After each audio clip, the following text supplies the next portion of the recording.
Breaking news Telangana రాజకీయాల్లో గత కొంతకాలంగా ఉత్కంఠ రేపుతున్న ఎమ్మెల్యేల అనర్హత వేటు అంశం ఇప్పుడు క్లైమాక్స్ కు చేరుకుంది. హైకోర్టు ఆదేశాల నేపథ్యంలో స్పీకర్ గడ్డం ప్రసాద్ కుమార్ ఫిరాయింపుల కేసును వేగవంతం చేశారు. ఈ క్రమంలో ఖైరతాబాద్ ఎమ్మెల్యే దానం నాగేందర్ కేసుపై తుది విచారణ ప్రారంభమైంది.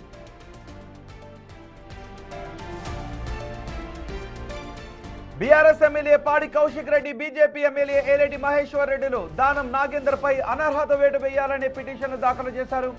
ఇప్పటికే పాడి కౌశిక్ రెడ్డి తరపున ఓవరాల్ ఆర్గ్యుమెంట్స్ పూర్తి కాగా ప్రస్తుతం ఏలేటి మహేశ్వర్ రెడ్డి, దానం నాగేందర్ తరపు న్యాయవాదుల మధ్య వాదనలు కొనసాగుతూ ఉన్నాయి. ఇప్పటికే స్టేషన్ కన్పూర్ ఎమ్మెల్యే కడియం శ్రీహరి కేసులో విచారణ ముగించి తీర్పును రిజర్వ్ చేశారు స్పీకర్. ఈ రోజు దానం నాగేందర్ కేసులో కూడా వాదనలు విన్న తర్వాత తీర్పును రిజర్వ్ చేయనున్నారు. ఈ ఇద్దరి ఎమ్మెల్యేల విషయంలో స్పీకర్ ఒకేసారి తన నిర్ణయాన్ని వెలువరించే అవకాశం కనిపిస్తోంది. దీంతో స్పీకర్ ఎటువంటి తీర్పును ఇవ్వబోతున్నారు అనేది అందరిలోనూ ఆసక్తిని కలిగిస్తున్న అంశం. దానం నాగేందర్ విచారణకు సంబంధించిన మరింత సమాచారం మా ప్రతినిధి హేమ అందిస్తారు. హేమ, దానం నాగేందర్ తను పార్టీ ఫిరాయించలేదు అనే విషయాన్ని సమర్థించుకుంటూ ఎటువంటి వాదనలు వినిపిస్తూ ఉన్నారు?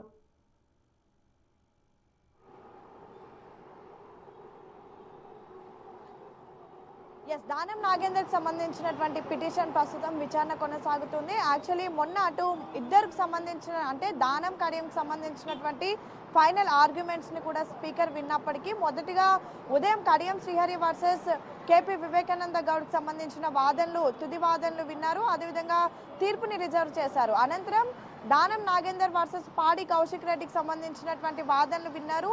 అవి కూడా కంప్లీట్ అయిపోయి ఆ తీర్పుని కూడా రిజర్వ్ చేశారు. కానీ ఏలేటి మహేశ్వర్ రెడ్డికి సంబంధించినటువంటి వాదనలు వినేటటువంటి సమయంలో దానం నాగేందర్ అడ్వకేట్లు తమ సీనియర్ అడ్వకేట్ లేడు అని చెప్పేసి తమకు కొంత సమయం కావాలి అంటూ కూడా కోరారు. దానికి స్పీకర్ సానుకూలంగా స్పందించి శనివారం 2:30 విచారణకు హాజరు కావాలి అంటూ కూడా దానం నాగేందర్ అదేవిధంగా ఏలేటి మహేశ్వర్ రెడ్డికి నోటీసులు జారీ చేసింది. సో కాసేపటి క్రితమే ఇరు అభ్యర్థులకు సంబంధించినటువంటి అడ్వకేట్లు కూడా వచ్చారు. ప్రస్తుతం క్రాస్ ఎగ్జామినేషన్ ప్రారంభమైంది రోహిత్. అయితే ప్రధానంగా పాడి కౌశిక్ రెడ్డి వేసినటువంటి పిటిషన్ మనం చూసుకుంటే దానం నాగేందర్ బీఆర్ఎస్ గుర్తు మీద గెలిచారు, ఎమ్మెల్యే అయ్యారు. అనంతరం రాష్ట్రంలో కాంగ్రెస్ పార్టీ ఏర్పడిన తర్వాత కాంగ్రెస్ తీర్థం పుచ్చుకున్నారు. సో అతన్ని సస్పెండ్ చేయాలి అంటూ కూడా పాడి కౌశిక్ రెడ్డి మార్చి 2024లో పిటిషన్ దాఖలు చేశారు. అయితే దానం నాగేందర్ టెక్నికల్గా ముందుకు వెళ్తూ ఉన్నారు. ఆ సమయానికి తను బీఆర్ఎస్ ఎమ్మెల్యేగానే కొనసాగుతున్నానంటూ ఎక్కడ కూడా ఏ కాంగ్రెస్ కార్యక్రమంలో పాల్గొనలేదు. సేమ్ టైం ముఖ్యమంత్రిని కూడా కలవలేదు. కాబట్టి ఆ పిటిషన్ని రద్దు చేయాలి, తనపైన వస్తున్నటువంటి ఆరోపణలను మొత్తం కూడా కొట్టేయాలి అంటూ కూడా అఫిడవిట్ దాఖలు చేశారు. అయితే అనంతరం ఏలేటి మహేశ్వర్ రెడ్డి వేసినటువంటి పిటిషన్ మాత్రం ప్రస్తుతం చాలా కీలకంగా మారనుంది. ఎందుకంటే దానం నాగేందర్ కాంగ్రెస్ పార్టీలో బీఫామ్ తీసుకొని ఎంపీ ఎన్నికల్లో పోటీ చేసిన తర్వాత ఏలేటి మహేశ్వర్ రెడ్డి పిటిషన్ దాఖలు చేశారు. ఏదైతే బీఆర్ఎస్ పిటిషన్ ఉందో దానికి ఇంప్లీడ్ అయినటువంటి పరిస్థితి. సో ఖచ్చితంగా దానం నాగేందర్ని పార్టీ నుంచి సస్పెండ్ చేయాలి అంటూ కూడా కోర్టు పిటిషన్ దాఖలు చేశారు. ప్రస్తుతం ఆ పిటిషన్కి సంబంధించినటువంటి వాదనలు చాలా కీలకంగా ప్రస్తుతం క్రాస్ ఎగ్జామినేషన్ జరుగుతుంది. అయితే ఒకవైపు ఏలేటి మహేశ్వర్ రెడ్డి సంబంధించినటువంటి న్యాయవాదులు చాలా గట్టిగా తమ వాదనలు వినిపిస్తున్నారు. దానం నాగేందర్ పార్టీ మారారు అనడానికి ఇంతకు మించి ఆధారాలు ఇంకేం కావాలి, తను నేరుగా కాంగ్రెస్ పార్టీలో బీఫామ్ తీసుకొని ఎంపీ ఎన్నికల్లో పోటీ చేశారు. సేమ్ టైం లాస్ట్లో ఎప్పుడైతే ఎన్నికల కమిషన్ ఎవరెవరు అభ్యర్థులు పోటీలో ఉన్నారో అంటూ ఒక లిస్టు విడుదల చేస్తుంది. ఆయా అభ్యర్థులకు సంబంధించినటువంటి పార్టీ గుర్తు మీద లిస్ట్ ఇస్తుంది. సో దానికి సంబంధించిన కాపీ ఒకటి సబ్మిట్ చేశారు. అండ్ దానం నాగేందర్ ఎన్నికల్లో పోటీ చేసి ఓడిపోయినట్టుగా వచ్చినటువంటి ఎన్నికల పత్రం ఏదైతే ఉంటుందో దాన్ని కూడా ప్రస్తుతం ఆధారాల కింద చూపించారు. సో వీటన్నిటిని కూడా ప్రస్తుతం పరిగణలోకి తీసుకొని దానం నాగేందర్ పైన వేటు వేయాలి అంటూ కూడా ఏలేటి మహేశ్వర్ రెడ్డి సంబంధించినటువంటి న్యాయవాదులు బలంగా వాదనలు వినిపిస్తున్నారు. ఇప్పటికే ఇద్దరికి కూడా మూడు సార్లు క్రాస్ ఎగ్జామినేషన్ జరిగింది. మూడు దఫాలుగా కూడా స్పీకర్ క్రాస్ ఎగ్జామినేషన్ చేశారు. ఇక ప్రస్తుతం అయితే ఫైనల్ ఆర్గ్యుమెంట్ జరుగుతున్నాయి. దీని తర్వాత నిర్ణయం అనేది స్పీకర్ వెల్లడించనున్నారు. అయితే స్పీకర్ నిర్ణయం ఏ విధంగా ఉండబోతోంది అనేది మాత్రం ప్రస్తుతం చాలా కీలకంగా మారింది రోహిత్. ఎందుకంటే ఇప్పటికే 8 మంది ఎమ్మెల్యేలు, మొదటిగా 5 మంది ఎమ్మెల్యేలు, తర్వాత పోచారం శ్రీనివాస్ రెడ్డి, కాళే యాదయ్య, ఆ తర్వాత డాక్టర్ సంజయ్, ఇలా 8 మందికి కూడా 3 దఫాలుగా స్పీకర్ క్లీన్ చిట్ ఇచ్చారు. వాళ్ళందరిపైన వచ్చినటువంటి ఆరోపణలు ఎక్కడ కూడా సరైన ఆధారాలు లేవు అంటూ కూడా తోసిపుచ్చారు. కానీ అప్పుడు బీఆర్ఎస్ ఎమ్మెల్యేలు పిటిషన్దారులు చూపించినటువంటి ఆధారాలన్నీ కూడా కేవలం ఆ 8 మంది ఎమ్మెల్యేలు ముఖ్యమంత్రి రేవంత్ రెడ్డిని కలిసినటువంటి ఫోటోలు, అదేవిధంగా ముఖ్యమంత్రి రేవంత్ రెడ్డిని కలిసినటువంటి సమయంలో కండువా కప్పుకున్నవి అండ్ కొన్ని కాంగ్రెస్ ప్రోగ్రామ్స్ లో పార్టిసిపేట్ చేసినవి అండ్ ఏఐసీసీ అగ్రనేతని కలిసినటువంటి ఫొటోస్ మాత్రమే ఆధారాలుగా చూపించారు. కానీ ప్రస్తుతం దానం విషయంలో మాత్రం ఏకంగా తను కాంగ్రెస్ పార్టీ నుంచి బీఫామ్ తీసుకొని పోటీ చేసినటువంటి ధృవీకరణ పత్రాలే కానివ్వండి, లేదంటే పోటీ చేసినటువంటి సమయంలో ఆ వీడియోస్ అవన్నీ కానివ్వండి, లేదంటే దానం నాగేందర్ కాంగ్రెస్ పార్టీ నిర్వహించి అంటే గాంధీ భవన్లో ప్రభుత్వంలో అదేవిధంగా పార్టీలో నిర్వహించినటువంటి ప్రతి ఒక్క కార్యక్రమంలో కూడా పాల్గొన్నారు. వాటి అన్నిటికి సంబంధించినటువంటి ఆ టీవీలో పేపర్లో వచ్చినటువంటి ఫుటేజ్ని కూడా ప్రస్తుతం ఆధారాలుగా పెట్టినటువంటి పరిస్థితి. కానీ దానం నాగేంద్ర ప్రస్తుతం చాలా టెక్నికల్ గా ముందుకు వెళ్తూ ఉన్నారు. ఫర్దర్ గా ఎటువంటి లీగల్ కాన్సిక్వెన్సెస్ కూడా రాకుండా నాగేందర్ వెళ్తున్న టెక్నికల్ అంశాలు ఏంటి? ఇటు బీఆర్ఎస్ గానీ అటు బీజేపీ గానీ పూర్తి ఆధారాలను చూపిస్తున్నారు.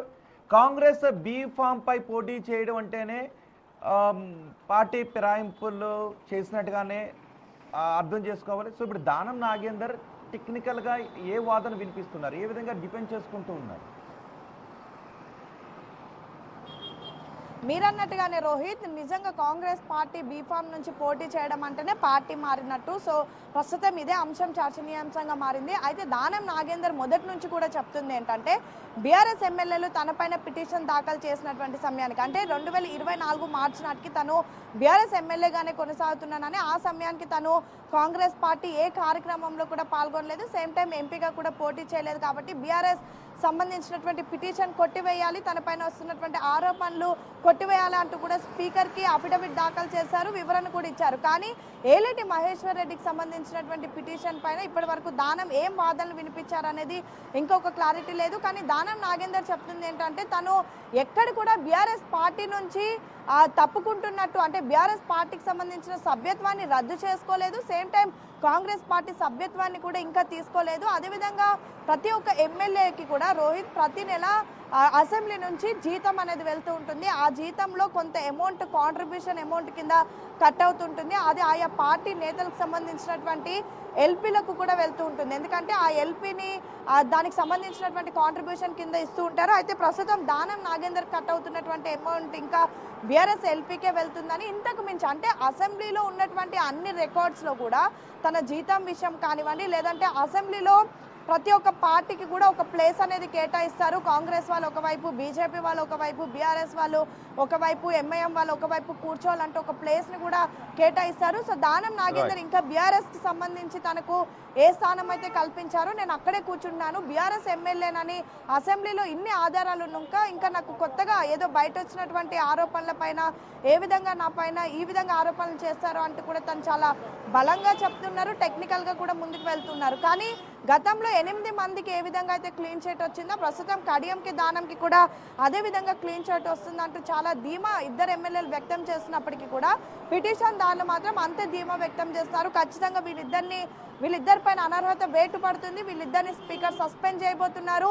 తర్వాత ఈ 2 నియోజకవర్గాల్లో కూడా ఉప ఎన్నికలు రాబోతున్నాయి అంటూ కూడా బీఆర్ఎస్ నేతలు చాలా బలంగా చెప్తూ ఉన్నారు. అయితే మరి స్పీకర్ ఈరోజు క్రాస్ ఎగ్జామినేషన్ తర్వాత ఇదే తుది వాదనలుగా చూస్తారా, లేదంటే మరొకసారి ఇరు వర్గాలకి నోటీసులు ఇచ్చి విచారణకు పిలుస్తారా?